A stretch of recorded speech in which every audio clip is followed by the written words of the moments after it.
नमस्कार। Target RPC में आपका स्वागत है। हम पढ़ रहे थे भारत का अफवाह तंत्र। इससे पहले हमने 3 पार्ट कंप्लीट कर लिए थे, सिंधु नदी तंत्र, गंगा नदी तंत्र और ब्रह्मपुत्र नदी तंत्र। आज पढ़ेंगे हम प्रायद्वीपीय नदी तंत्र। इसको 2 भागों में विभक्त किया गया है। पहला है बंगाल की खाड़ी का प्रवाह और दूसरा है अरब सागरीय प्रवाह। जो बंगाल की खाड़ी का प्रवाह है, इसकी प्रमुख नदियां हैं स्वर्णरेखा, ब्रह्मणी, वैतरणी, महानदी, गोदावरी, कृष्णा, पेन्नार, कावेरी, वेगई, ताम्रपर्णी। बंगाल की खाड़ी में प्रवाह होने वाली नदियों को एक बार मैप में देख लेते हैं। ताम्रपर्णी, वेगई, कावेरी, पेन्नार, कृष्णा, गोदावरी, महानदी, ब्रह्मणी, वैतरणी, स्वर्णरेखा और दामोदर। दोस्तों, दामोदर किसकी सहायक नदी है? हुगली की। और हुगली गंगा की एक शाखा है जो कहाँ गिरती है? बंगाल की खाड़ी में। पहली नदी है दोस्तों गोदावरी। सबसे बड़ा प्रायद्वीपीय नदी तंत्र है, मतलब प्रायद्वीपीय नदियों में सबसे बड़ी नदी कौन सी है? गोदावरी। इसका उद्गम होता है त्रियंबकम की पहाड़ी जो महाराष्ट्र में स्थित है। दक्षिणी भारत की सबसे बड़ी नदी है। इसका उपनाम है दक्षिण की गंगा या व्रत गंगा।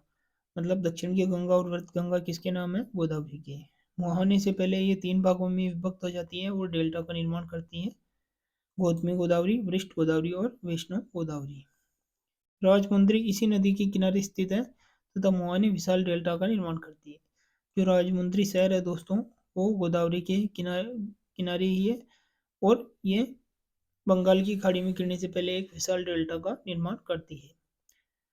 डेल्टाई भाग में नौकायान होता है। मतलब नौकायान से क्या है दोस्तों, कि जो इसके डेल्टा जहाँ ये निर्माण करती है समुद्र में गिरने से, तो वहाँ समुद्र से लेके इसके डेल्टाई भाग तक नावें चल सकती है, जिससे वहाँ व्यापार और पर्यटन दोनों में ही काफी फायदेमंद है। वृद्धा, पेनगंगा, वेनगंगा प्राणिता की सहायक नदी है। दोस्तों, वृद्धा, पेनगंगा और वेनगंगा तीनों किसकी सहायक नदियां हैं? प्राणिता की। और प्राणिता किसकी सहायक नदी है? गोदावरी की। वृद्धा और वेनगंगा के संगम के बाद से ये प्राणिता कहलाती है। इसका प्रवाह क्षेत्र है महाराष्ट्र, तेलंगाना, आंध्र प्रदेश, छत्तीसगढ़ और उड़ीसा। यहाँ देख सकते हैं दोस्तों, यहाँ से गोदावरी निकल रही है, ऊपर से पूर्णा आ रही है। इसमें एक सहायक नदी और है दोस्तों, मूला। मूला कहाँ से मिलती है? यहाँ से। ये भी किसकी सहायक नदी है? मूला। मूला सहायक नदी है गोदावरी की। मूला के नीचे है प्रवरदा, उसके नीचे है मंजीरा। फिर ऊपर की तरफ देखेंगे दोस्तों तो पेनगंगा और वर्धा है। जो वर्धा नदी आ रही है इसमें पेनगंगा मिल जाती है, और जब वर्धा और पेनगंगा नदी मिलती है दोस्तों, तो इसे कहते हैं इसके आगे प्राणहिता। प्राणहिता के नीचे इंद्रावती और उसके नीचे है साबरी। दोस्तों, जो गोदावरी की सहायक नदियाँ उसको याद करने की एक ट्रिक है, सारे मजे वीआईपी की गोद में। मतलब ये बंदा है, सोचा सोचा बेटा बेटा क्या सोच रहा है कि भाई यार अपन तो तुक पा रहे हैं, जितने भी मजे हैं वो सब वीआईपी लोगों के हैं। तो ये क्या कह रहा है? सारे मजे वीआईपी की गोद में। सारे से सबरी, मजे से मंजरी, वी से वेनगंगा, आई से इंद्रावती और पी। पी के नाम से 3 है दोस्तों, प्रवरा, प्राणिता और पूर्णा। P3 मतलब प्रवरा, प्राणिता और पूर्णा की ये साइलेंट है दोस्तों की गोद। गोद से गोदावरी किसकी सहायक नदियां हैं? गोदावरी और में से मूला। P3 में प्रवरा, प्राणिता और पूर्णा। और वैनगंगा, पेनगंगा और वर्धा किसकी सहायक नदियां दोस्तों? तीनों ही प्राणिता की। वो गोदावरी की सहायक नदियां नहीं है, वो प्राणिता की सहायक नदियां हैं। और प्राणिता गोदावरी की सहायक नदी है। महानदी, इसका उद्गम छत्तीसगढ़ या रायपुर से होता है दोस्तों। जो रायपुर शहर है छत्तीसगढ़ में, उड़ीसा का शोक बोलते हैं, क्योंकि जब इस नदी में बाढ़ आता है तो ये उड़ीसा में भयंकर प्रलय लाती है। इसकी सहायक नदियां हैं शिवनाथ, हंस, मंडक, तेल, झोंक। प्रमुख बांध और परियोजनाएं हैं हीराकुंड, टिकरापारा और निराज। ये सभी कहाँ स्थित है दोस्तों? ये सभी महानदी पर स्थित है। हम नेक्स्ट पार्ट में नदी और बांधों के बारे में ही पढ़ेंगे, उसके उद्गम स्थल। तो अपन वहाँ इसका विस्तार से अध्ययन करेंगे। शिवनाथ, दोस्तों इसकी सहायक नदियों को याद करने की ट्रिक है, शिव देव पर हंसा क्योंकि मुंडी में तेल लगाने पर जोंक हो गई। मतलब जो जोंक होती है वो क्या हो गई? उसकी मुंडी में हो गई, मतलब उसके बालों में। तो कौन हंसा दोस्तों? शिव हंसा किसके ऊपर? देव के ऊपर। ये सभी महानदी की सहायक नदियां हैं। शिव से शिवनाथ, देव से हंसदेव, पर हंसा ये साइलेंट है दोस्तों। मुंडी से मंड, तेल तेल से तेल और जोंक से जोंक। जोंक, तेल, मंड, हंसदेव, शिवनाथ ये किसकी सहायक नदियां है दोस्तों? ये सभी महानदी की सहायक नदियां। और ट्रिक क्या है? शिव देव पर हंसा क्योंकि मुंडी में तेल लगाने पर जोंक हो गई थी। कृष्णा, प्रायद्वीपीय भारत की दूसरी सबसे बड़ी नदी है। इसकी सहायक नदियां हैं कोयना, यरला, वर्णा, पंचगंगा, दूधगंगा, घाटप्रभा, मालप्रभा, भीमा, तुंगभद्रा और मुसी। एक दूधगंगा दोस्तों जम्मू कश्मीर में भी है, जो झेलम की सहायक नदी है।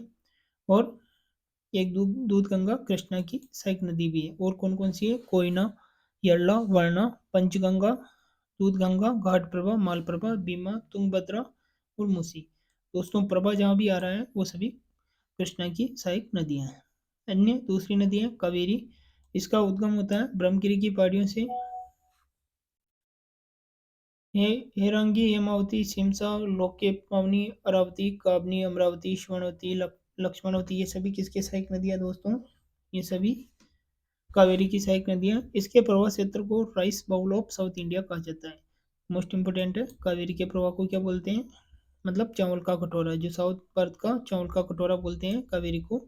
जो इसका प्रवाह क्षेत्र है उसको क्या बोलते हैं? Rice bowl of South India. इसके प्रवाह क्षेत्र को बोलते हैं दोस्तों, मतलब चावल का कटोरा, कावेरी के प्रवाह क्षेत्रों को। क्योंकि दोस्तों ये दोनों मानसूनों का जल प्राप्त करते हैं, दक्षिणी पश्चिमी मानसून और उत्तरी पूर्वी मानसून। दक्षिणी पश्चिमी मानसून और उत्तरी पूर्वी मानसून दोनों का ही जल प्राप्त करती है। कौन सी दोस्तों? कावेरी।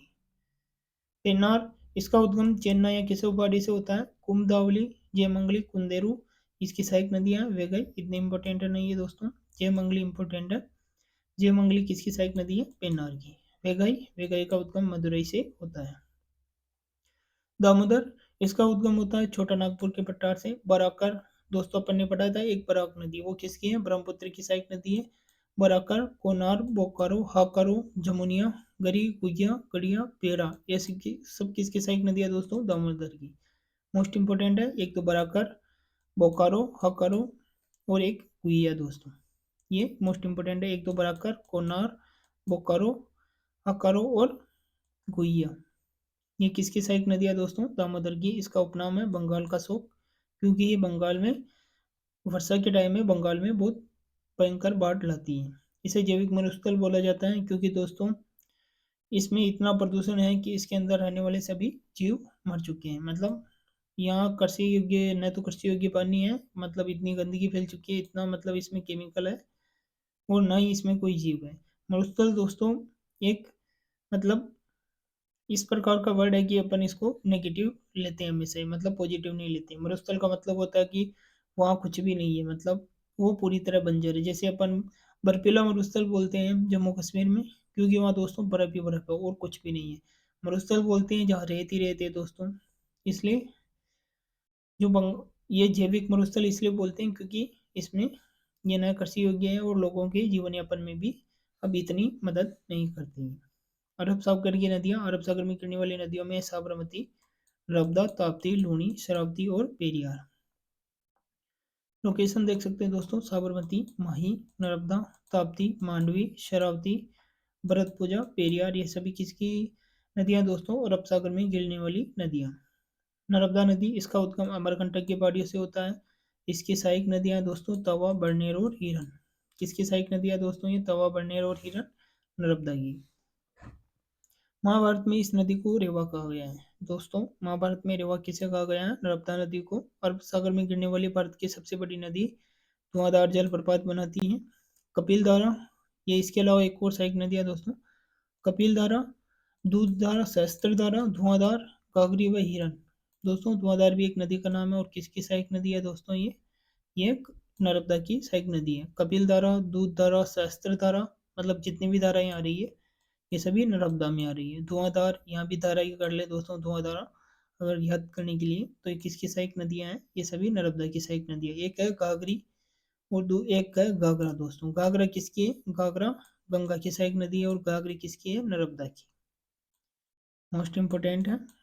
और जो घाघरा है इसकी दो सहायक नदियां दोस्तों, एक तो काली, जिसे शारदा बोलते हैं, और दूसरी है सरयू। जबकि जो घाघरी है वो नर्मदा की सहायक नदी, एक है हिरन। ताप्ती, इसका उद्गम स्थल बैतूल या सतपुड़ा श्रेणी से होता है। साबरमती, ये राजस्थान के उदयपुर से निकलती है। मही धार के एमपी से निकलती है, और दोस्तों ये कर्क रेखा को दो बार काटती है। किसको दोस्तों? कर्क रेखा को कौन काटती है दो बार? मही नदी। ये कर्क रेखा को दो बार काटती है दोस्तों। इसकी सहायक नदियां हैं सोम, जाकम, अनास, चाप, मुरेन। ये किसकी सहायक नदियां हैं? मही की। सोम, जाकम, अनास, चाप, मुरेन। लूणी नदी दोस्तों, ये लूणी नदी अजमेर के नागपाट से निकलती है और कच्छ की खाड़ी में विलुप्त हो जाती है, या जैसे अरब सागर तक भी जाती है यदि इसमें बाढ़ आ जाता है और पानी अधिक होता तो, वरना ये कच्छ की खाड़ी में ही विलुप्त हो जाती है।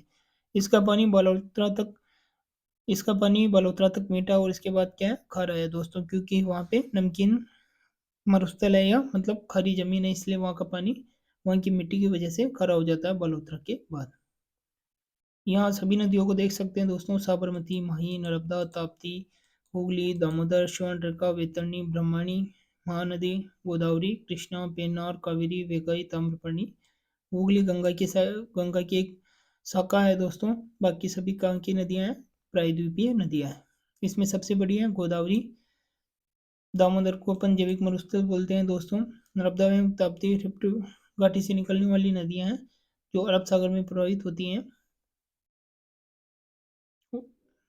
दोस्तों अपन नेक्स्ट वीडियो में पढ़ेंगे अंतर